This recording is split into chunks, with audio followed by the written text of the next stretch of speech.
তুমি যদি 10 এ 10 পেতে চাও তাহলে এই ফরম্যাটগুলো তোমার অবশ্যই অনুসরণ করতে হবে। এবং এসএসসি পরীক্ষার্থী 2025 তোমাদের কিন্তু পরীক্ষা করানো আছে দুয়ারে, কারণ 10 তারিখে যদি পরীক্ষা হয় তাহলে তোমাদের হাতে কিন্তু বেশি একটা সময় নেই। তাই আমরা বলবো যে এখন এই বন্ধ সময়গুলো তোমাকে কাজে লাগাতে হবে। আমরা আজকে বাংলা দ্বিতীয় পত্র একটা বিষয় নিয়ে তোমাদের সামনে তুলে ধরবো। আর বাংলা দ্বিতীয় পত্র একটা টপিক, আর সেটা হলো কি যে বাংলা দ্বিতীয় পত্র কিন্তু অনেকেই ভালো করবে আবার অনেকেই খারাপ করবে। তো বাংলা দ্বিতীয় পত্র তুমি যদি প্লাসের দিক দেখে যাও তাহলে তোমার রেজাল্টটা ভালো হবে। তাই আমি আজকে বাংলা দ্বিতীয় পত্র একটা হট টপিক নিয়ে তোমাদের সামনে তুলে ধরবো। কি টপিকটা এখান থেকে আসবে, আর সেটা হলো অনুচ্ছেদ। কি স্যার? অনুচ্ছেদ। আমরা যে কথাটা বলতেছি বাংলা দ্বিতীয় পত্র একটা টপিকের নাম হলো অনুচ্ছেদ। অনুচ্ছেদ এই টপিকটা অনেকের আছে কয় পাতা লিখবে, কয় পাতা লিখবে বা কয় পৃষ্ঠা লিখবে, নাম্বার 10 এ 10 পাওয়া যাবে, সেটা কিন্তু অনেকে জানে না এবং বাড়ি থেকে পড়ে যায় না। আর না পড়ে গেলে কিন্তু আসলে নাম্বার পাওয়া যায় না, 10 এর ভিতরে 5 পায়। যদি যারা ভালো রেজাল্ট করবে 10 এ 10 পাওয়ার জন্য খুবই তোমার সতর্ক থাকতে হবে, নাহলে ক্লাস কিন্তু ছুটে যাবে। তো আজকে আমরা বাংলা দ্বিতীয় পত্র অনুচ্ছেদ তোমাদের সামনে তুলে ধরবো।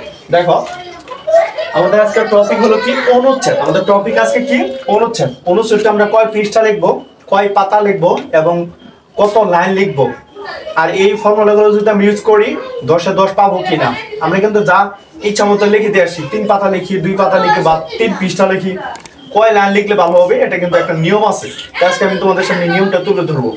ফার্স্ট অফ অল এটা করো, তুমি যদি 10 এ 10 পেতে চাও তাহলে এই ফরম্যাটগুলো তোমার অবশ্যই অনুসরণ করতে হবে, তা নাহলে কিন্তু তুমি 10 এ 10 পাবে না। তুমি ম্যাক্সিমাম স্টুডেন্ট তোমাদের বন্ধু এবং বন্ধুদেরকে জিজ্ঞেস করতে পারো পরীক্ষার পরে, দেখবেন প্রথম সমীক বা স্কুল অন্যান্য পরীক্ষায় যদি বলো যে কত লাইন লিখবে তারা কিন্তু বোঝে না বা বলতে পারে না, বা কত পৃষ্ঠা লিখবে তারা কিন্তু বলতে পারে না। তাই আমাদের কিন্তু একটা মেজরিটি রেজাল্ট আছে, কত লাইন লিখলে তুমি নাম্বার পাওয়া 10 এ 10। ভালো স্টুডেন্টের জন্য 10 এ 10 পাওয়াটা অত্যন্ত জরুরি, তা নাহলে কিন্তু ক্লাস ছুটে যাবে বা এভারেজ নাম্বার ছুটে যাবে। তা কি কয় লাইন আমরা একটা খেয়াল করি, এখানে নাম্বারের কথা যদি বলি তাহলে লাইনের কথাটা কিন্তু আসবে। কত লাইন লিখবা, কত লাইন তোমাকে লিখতে হবে এটা খেয়াল করো। আমরা 1.5 পৃষ্ঠা লিখবো। কত পৃষ্ঠা লিখবো? 1.5 পৃষ্ঠা, মানে এক পাতা এবং পরের পাতার হাফ। তো 1.5 পৃষ্ঠা লিখলে আমরা সাধারণত এক পৃষ্ঠায় কত 12টা লাইন লিখি। কত লাইন লিখি? 12 লাইন। কত? 12 লাইন।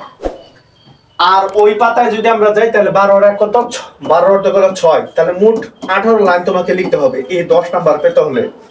তাহলে অনুচ্ছেদে আমরা কিন্তু একটা মোটামুটি লেভেল পেয়ে গেলাম বা বেসিক কনসেপ্ট পেলাম। সেটা কত লাইন লিখতে হবে? 18 লাইন।